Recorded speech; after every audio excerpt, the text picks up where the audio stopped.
Cuando planteo que se le había propuesto una reducción legal, lo que la ley nos permite, y que Ricardo rechaza, dice no,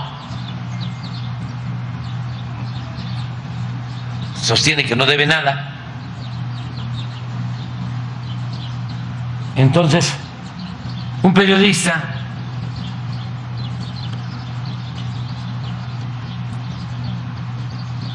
me hace el cuestionamiento, ¿no?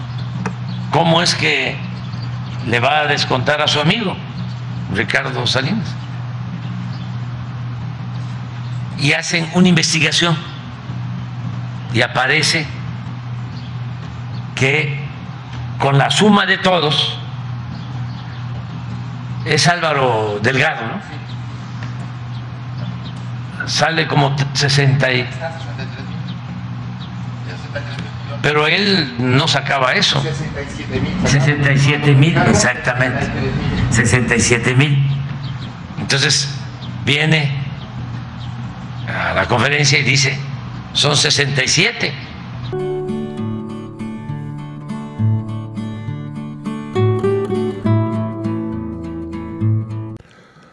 Vamos a ir a la conferencia hoy, 21 de marzo del 2024. Hoy el presidente nuevamente vuelve a exhibir a Ricardo Salinas Pliego, el evasor de impuestos. Y es que Ricardo Salinas Pliego está usando las televisoras concesionadas que son del Estado mexicano para atacar a este gobierno, y todo porque no quiere pagar impuestos como lo hacemos todos los mexicanos. El señor Ricardo Pliego Salinas estaría muy contento de estar en el gobierno de Milei, seguramente. Amigos y amigas, vamos a ir a esta mesa de análisis de periodistas de tercer grado, donde da su opinión Genaro Lozano.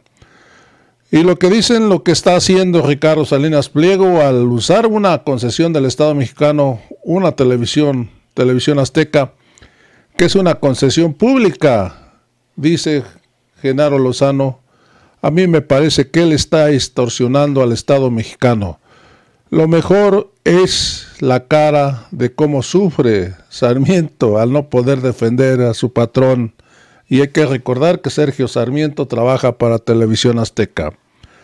Y es que se ha cansado de decir Ricardo Salinas que el gobierno del presidente lo está extorsionando. Es al revés. Está usando sus televisoras para atacar a este gobierno.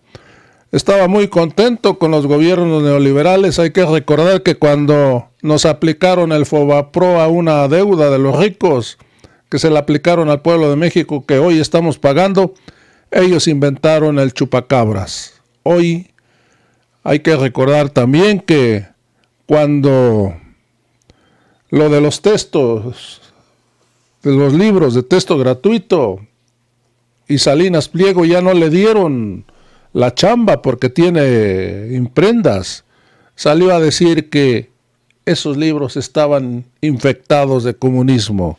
Amigos y amigas, ese es el coraje que tiene. Vamos a escuchar este análisis primero y después vamos a ir a la conferencia. Primero diría que esta noche coincido con Ray.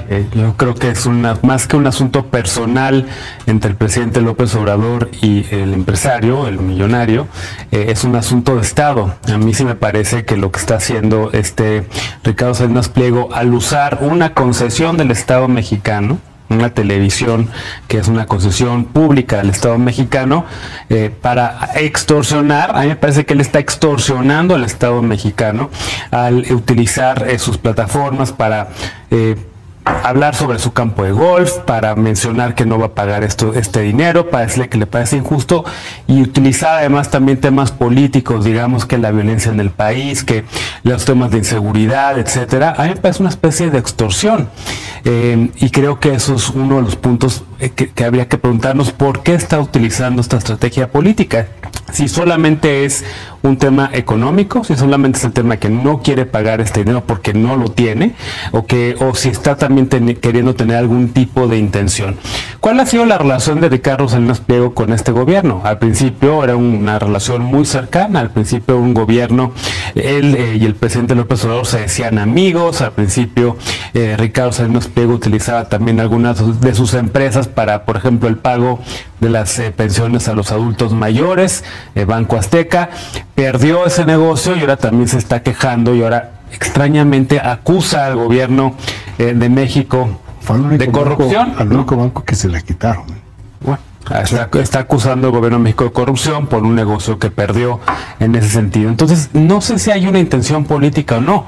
El Salinas Pliego ha utilizado también en muchas ocasiones sus redes sociales y también su televisora para atacar a personajes de la 4T, de referirse de manera misógina a la senadora Citlali Hernández, para hablar del gobierno como gobiernícolas, para tratar de incluso difundir noticias falsas sobre el tema de la educación en México y decir que era educación comunista y lanzarse incluso en contra de esta, ¿no? Entonces, sí hay una mezcla de estos dos temas, del tema fiscal, del tema económico, con el tema político, en una cuestión que a mí me parece, René, simple y llanamente un asunto de Estado de Derecho. ¿Debe o no cumplir un empresario, uno de los hombres más ricos de México, con su obligación fiscal de pagar impuestos o no? Por supuesto que sí. Vamos a ir a la conferencia del presidente, donde nuevamente vuelve a exhibir a Ricardo Salinas, y aquí nos damos cuenta por qué Ricardo Salinas trae de contra a Álvaro Delgado, y es que Álvaro Delgado hizo una investigación donde descubre que el evasor de impuestos no nada más eran 22,000 millones de pesos, hoy son 67,000 millones de pesos que debe el señor Salinas Pliego, el evasor de impuestos. Amigos, vamos a ir a la conferencia. Presidente, y siguiendo el tema de desaparecidos, en esta semana, el lunes, el martes, se presentó en Palacio Nacional Ceci Flores, una madre buscadora en Sonora. Quería reunirse con usted, llevaba una pala con la que dice que busca a sus hijos. ¿Le informaron sobre este encuentro? ¿Usted la recibiría? Pero, con muchísimo respeto, le digo que la voy a recibir en su momento, que estamos haciendo nuestro trabajo. Hay un plan de buscar a desaparecidos. Todo el gobierno estamos trabajando en eso. Ya hemos encontrado a miles de desaparecidos. Acabamos de informar hace... Más de 20,000. ¿Pero cuándo informamos? El lunes. Y hemos encontrado alrededor de 20,000. Pero como hay temporada política electoral, no queremos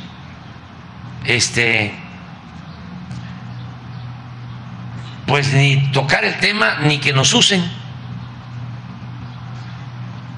porque ya ven cómo son los conservadores, se vuelven feministas, se vuelven defensores de los derechos humanos, se vuelven ambientalistas,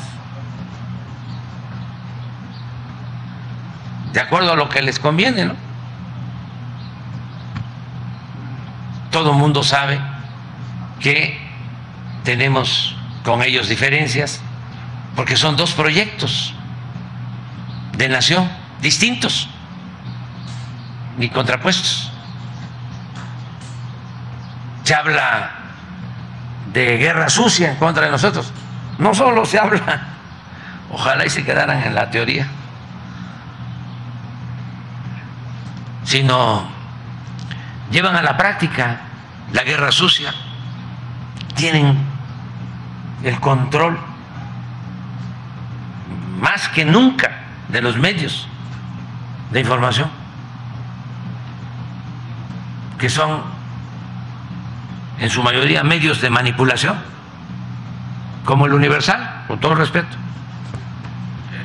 Y no es contigo, ya ni siquiera es con Juan Francisco. que hasta le mando un abrazo, que ya está grande como yo, son los que se quedaron ahí. Pero como es temporada electoral, pues son muy jugosos los convenios de publicidad. Está demostrado que se están gastando millones de pesos en las guerras sucias. Nada más en esto de AMLO, presidente narco, ya llevan millones de menciones. Ya está en los primeros lugares en China y en la India, en toda América Latina.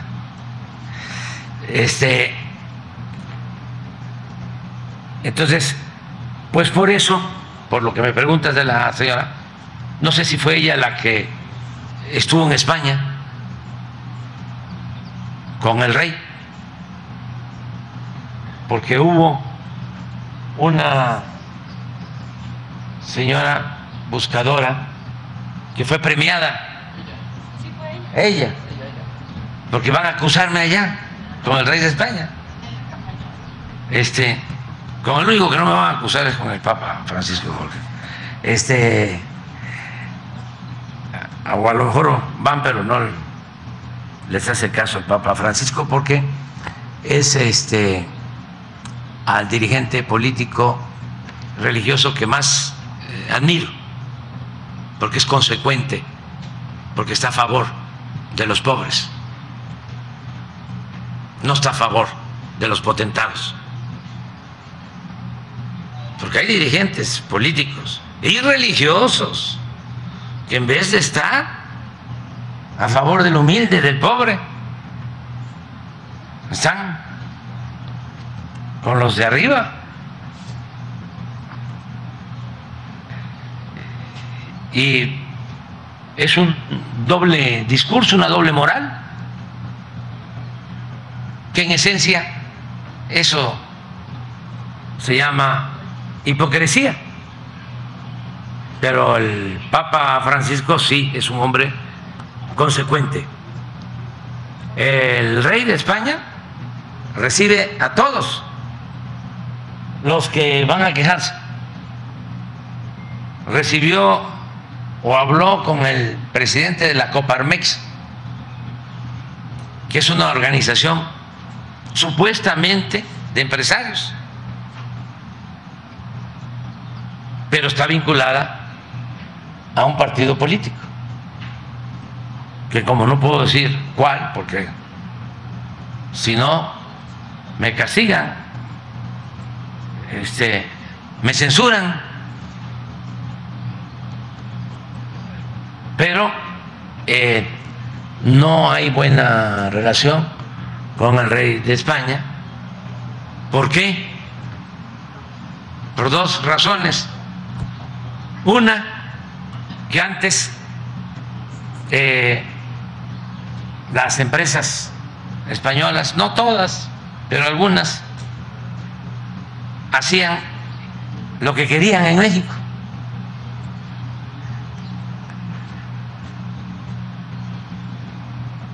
Presidente que ostentaba el cargo, Felipe Calderón, tenía una empresa española, ¿no?, como predilecta, Repsol, y le daba contratos jugosísimos. Le dio un contrato para compra de gas. En España no hay gas, pero les dio el contrato para que como intermediarios compraran el gas en el Perú y lo trajeran a México.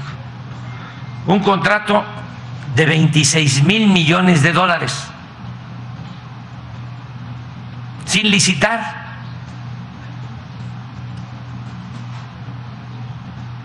Luego incumplieron el contrato y no hubo ninguna penalidad.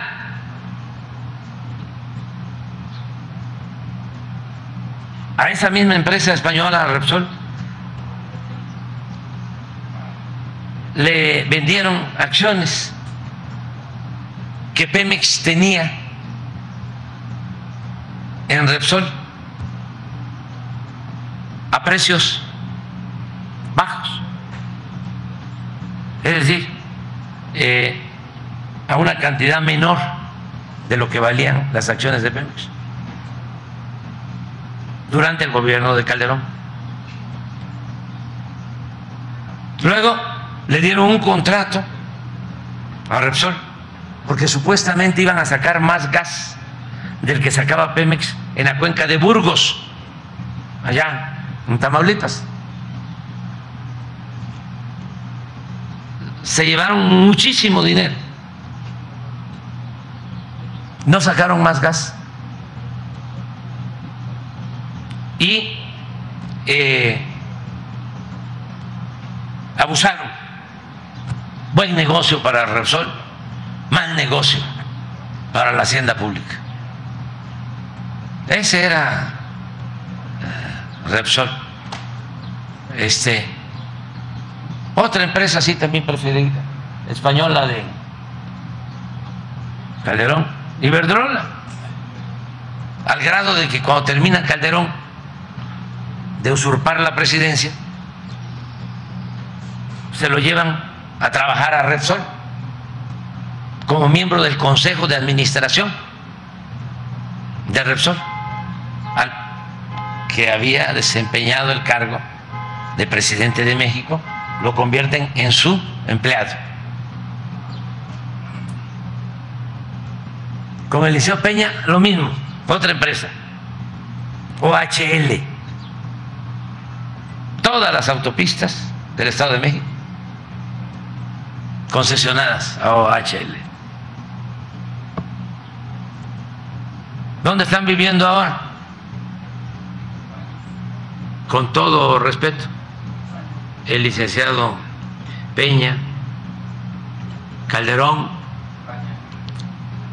Salinas de Gortari, los tres en España.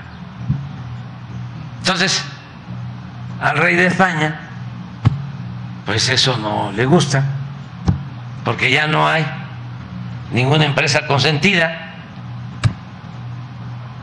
Y lo otro, que seguramente le molestó, es de que le pedimos de manera muy respetuosa que se ofreciera disculpa, porque nosotros íbamos a hacer lo mismo, y ya lo hicimos, a las comunidades indígenas por todos los abusos que se cometieron durante la conquista y la colonización.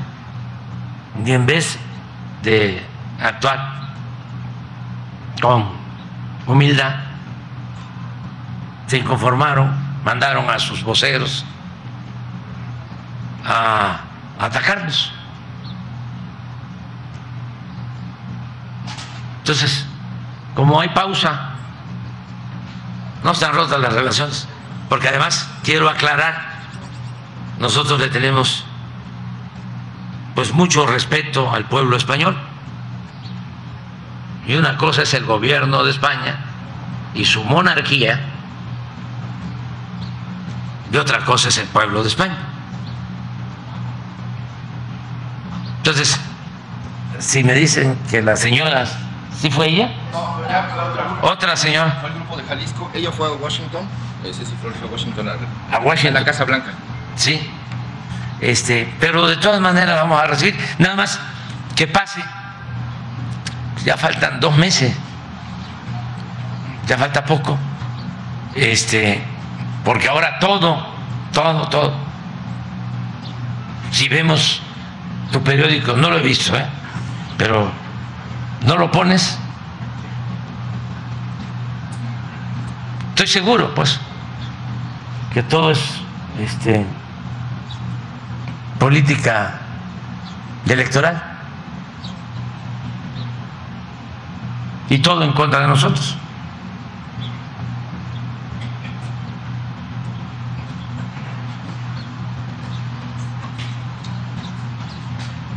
Ahí está, porque preguntas, extorsiona, crimen a organizaciones no gubernamentales. Sinceramente no hemos recibido una sola queja. Y todos los días vemos eso. Pero es la de 8, la del Universal. Otra confrontación crece entre AMLO y Salinas Pliego por impuestos. Pues no crece. Se está ventilando un asunto de interés público. ¿Ah? No hay ningún problema. Solo aclarar, no es un asunto personal. Es que todos tenemos la obligación de contribuir, y antes los de arriba no pagaban impuestos. Es una cosa increíble, increíble. Como también es increíble que los medios de información no hablaran de este asunto. Increíble. Porque no estamos tratando, ¿sí?, de que los del sector informal de la economía, los ambulantes que no pagaban impuestos, eso sí estaba todos los días en los medios. ¡Qué barbaridad! El problema fiscal de México es que los ambulantes, los que se buscan la vida como pueden, sobre todo los que salieron adelante en los peores momentos de la economía en México, así como los que tomaron la decisión de irse del país a buscarse la vida a Estados Unidos, que esos nos salvaron. Si no es por la iniciativa de la gente de buscarse la vida en la calle de manera honrada, o de irse a buscarse la vida de manera honrada a Estados Unidos, esto hubiese estallado. Entonces, increíble que no se hablara de que los de arriba no pagaban impuestos. ¿O estoy diciendo aquí una mentira? ¿Quién sabía? ¿Quién sabía? ¿O cuántos mexicanos sabían que los de mero arriba, los bancos más fuertes, las empresas, imaginen cualquiera para no mencionar, ¿ya imaginaron una empresa grande? Pues esa empresa que imaginaron no pagaba impuestos.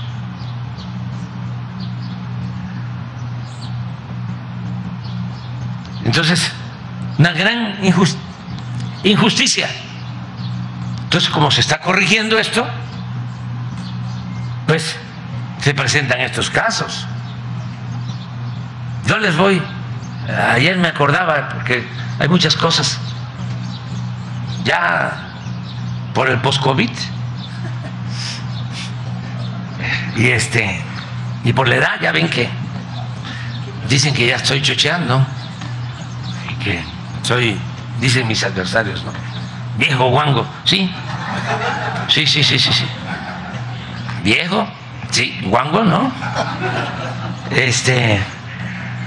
Pero me estaba yo acordando que al inicio, cuando iniciamos, quedó muy claro: no van a haber privilegios fiscales.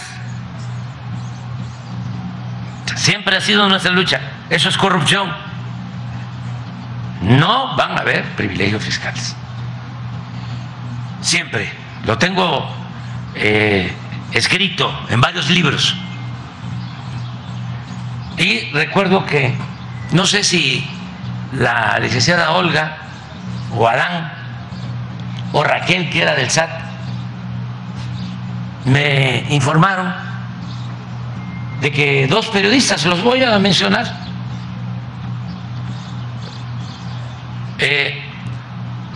le debían al fisco porque sus contadores habían hecho mal las cuentas. Eso Ya va para 5 años, ¿eh? Es la primera vez que lo digo. Creo que uno era Ciro Gómez Leiva y otro Joaquín López Dóriga.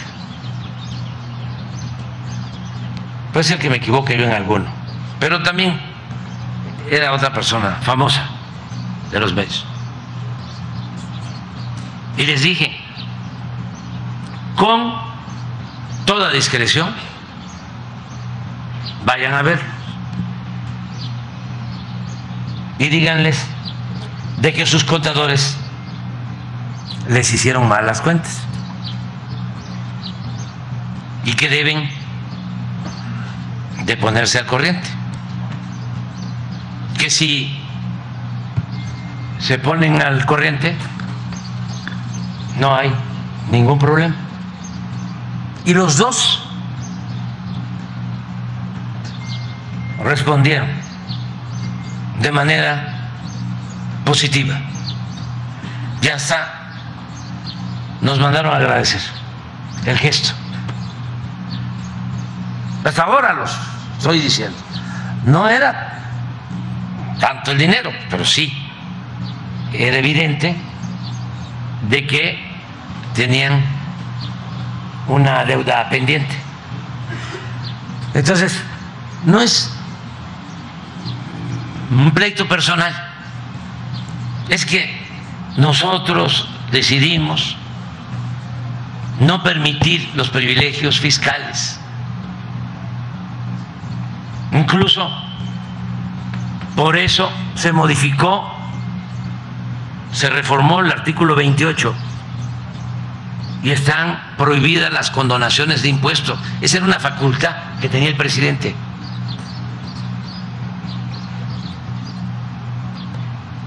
Y me acuerdo que cuando se envió la iniciativa, algunos legisladores decían, vamos a ponerle de que pueden haber excepciones.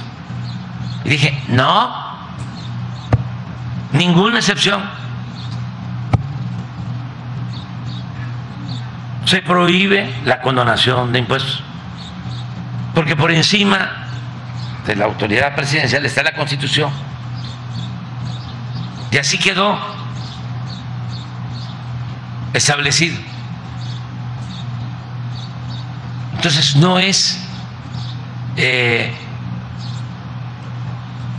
ningún problema personal. El Reforma hoy dice,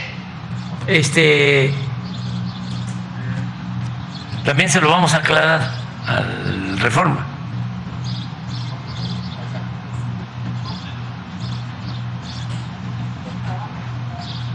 Duplica la deuda. Sí.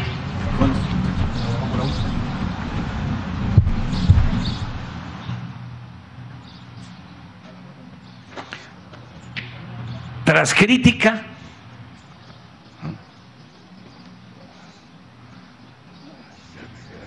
fíjense la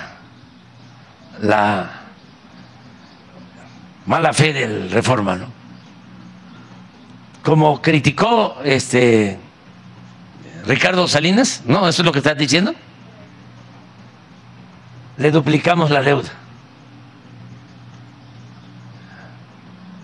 Es decir, ¿qué fue lo que sucedió? ¿Por qué el aumento? Porque lo que hay en juicio, lo que tenía guardado el ministro de la Corte, eran 22, 24 mil millones que tenía ahí en el cajón el ministro Aguilar. Pero hay otros asuntos. ¿Saben desde cuándo vienen esos casos? Desde Fox.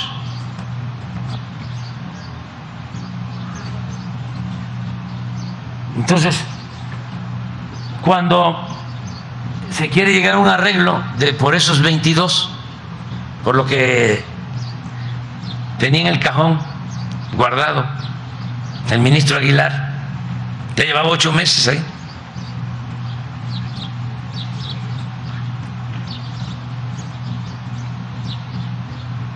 enlatado, encajonado, se decía antes en el congelador. Se había hecho una propuesta de quitar multas, recargos, pero no se tocaba lo otro, que vamos a decir es más nuevo, porque esto creo que llega, estos 22,000 millones llegaban hasta el 18, hasta el 2018, más multas, recargos, intereses, y por eso aumentaba. Cuando planteo que se le había propuesto una reducción legal, lo que la ley nos permite, y que Ricardo rechaza, dice no, sostiene que no debe nada. Entonces, un periodista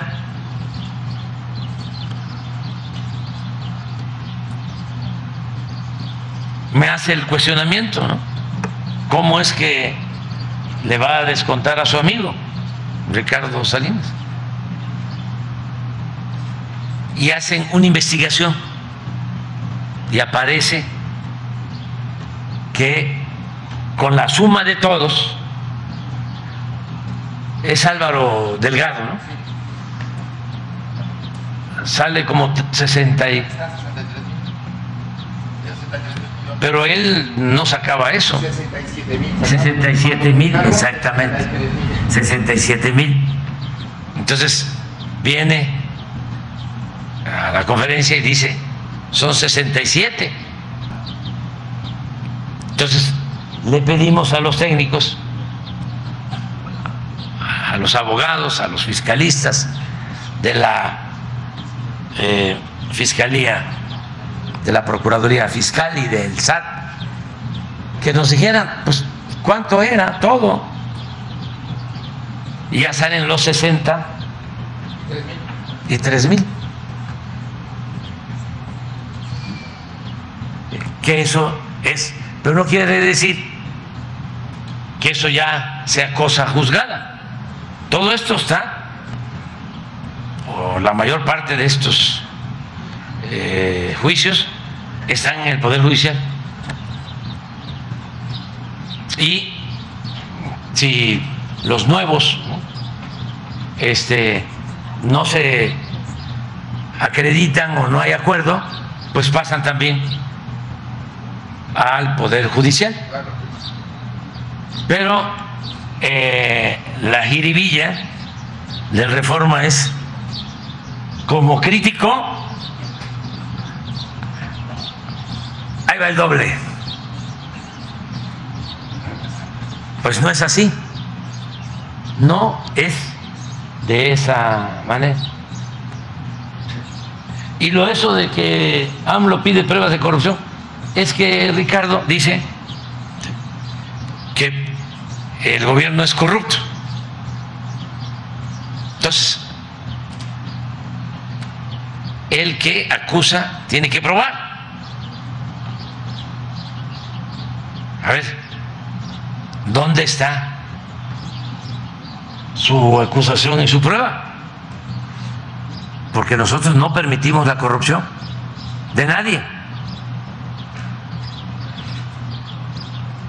O sea, no es nada más la calumnia. Yo llevo años enfrentando la corrupción, años, décadas, pero siempre con pruebas, siempre. Y esto que les hablo de las tranzas durante el gobierno de Calderón con Repsol, presenté las pruebas, incluso hasta denuncia en el Ministerio Público. Nada más que pues las archivaron. Entonces, ese es el asunto. Ahora el Universal, como nunca, está de opositor. Ya le ganó al Reforma. Pero qué bueno, porque ya se están pegando una sacudida. Siempre, desde que nació ese periódico, ha sido un periódico del régimen, es decir, de la mafia, del poder. Siempre al servicio del dinero.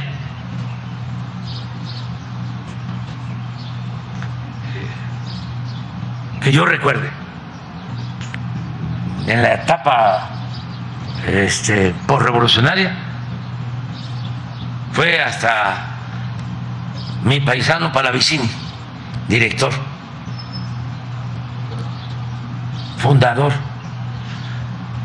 y ya mi paisano no se había portado bien con el finado Madero, lo había traicionado, y luego se hablaba de que mi paisano, que llegó a ser diputado constituyente, estaba a favor de la compañía El Águila.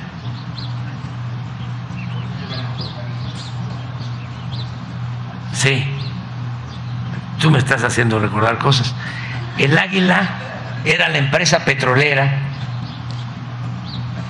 que dominaba antes de la expropiación, que era de un inglés, Pearson, muy amigo de Porfirio Díaz. Pearson fue el que hizo como contratista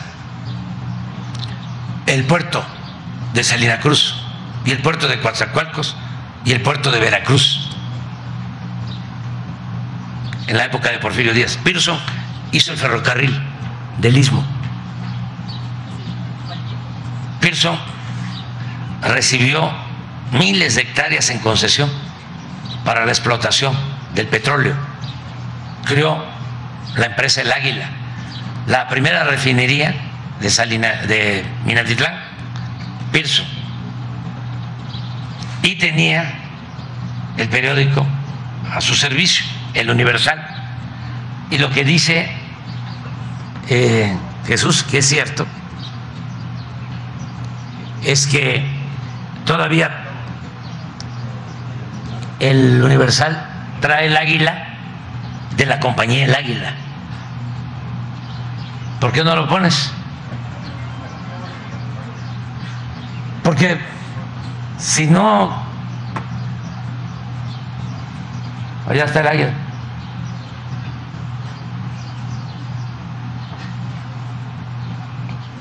Pero eso era antes. Ahora son opositores, hacen un periodismo muy crítico, muy profesional, muy objetivo, cercano al pueblo, distante al poder. Todo cambia, ¿no?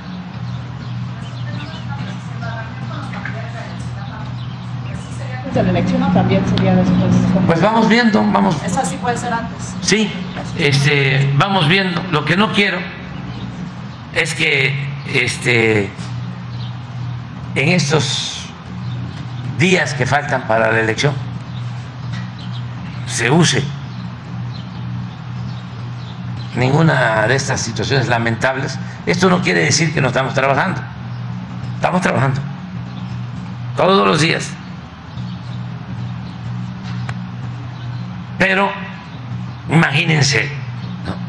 En época de elecciones, ahí está. Pero no crean que es el águila real nuestra, es el águila imperial.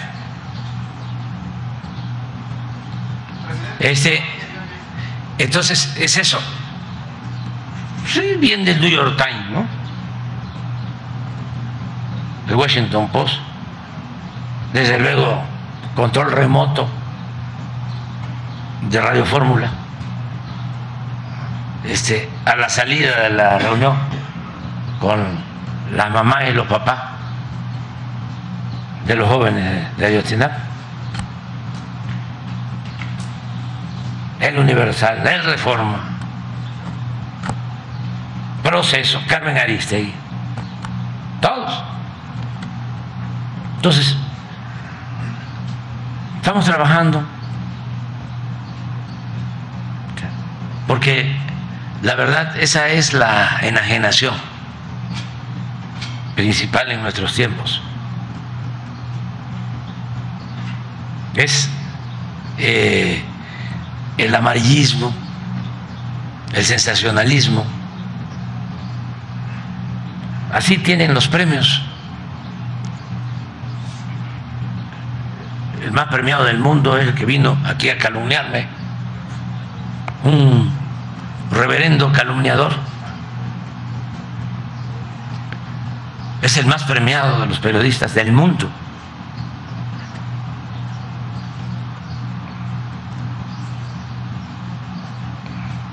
Claro, como ya lo he dicho muchas veces y lo tengo que seguir repitiendo, siempre, siempre, siempre, siempre. Dos cosas. Primero, no confundir a los periodistas, camarógrafos, trabajadores de los medios con los dueños de los medios. Eso es lo primero.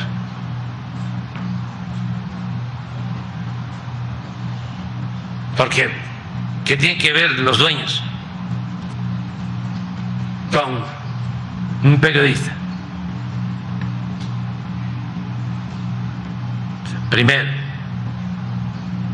estamos hablando de estos medios mercenarios. Ahí hay diferencias.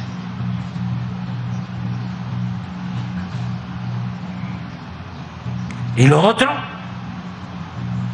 es que hay honrosas excepciones en el periodismo, en los medios.